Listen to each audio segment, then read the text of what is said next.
Samantala, aabot sa 22,000 estudyante ang inaasang magbabalik eskwela naman sa Polytechnic University of the Philippines, PUP, sa Maynila. At para ganahan ng mga estudyante ron, meron po sorpresa ang UH Barkada. At may live report si Love Anyover. Love! Igan, eto na nga nagsisimula ng magsidatingan at syempre, inumpisa na po kanina yung pagpapapasok sa ating mga estudyante. Gaya na nasabi ko po sa inyo kanina, alas 7 po ng umaga, magkakaroon po ng flag ceremony. Inaasahan po na ang dadagsang mga estudyante ay aabot sa 22,000 mga kapuso.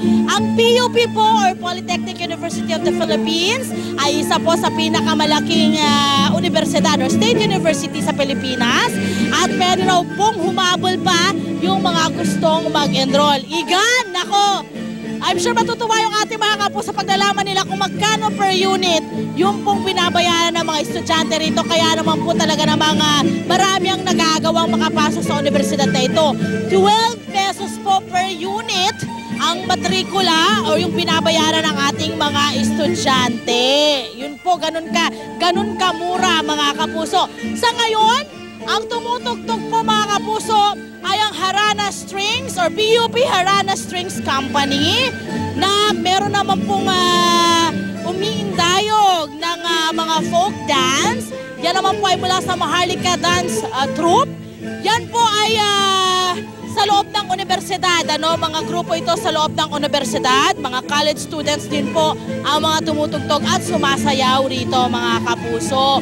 At syempre mamaya, pagkatapos ng flag ceremony, magsasalita po ang kanilang presidente dito, doon po sa kanilang bilang pag-welcome ng ating mga estudyante. Yan po ay si PUP President Emmanuel T. Guzman.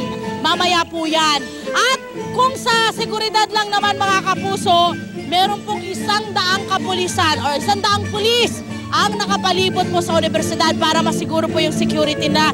At bukod pa huriyan, meron pong 20 security personnel na iikutin po sa loob mismo ng universidad. Mamaya, magbibigay pa po kami sa inyo ng iba pang impormasyon tungkol po sa unang pasok ng mga taga-PUP dito po sa Santa Mesa. Balik sa iyo, Igan! Maraming salamat, Love Anyover.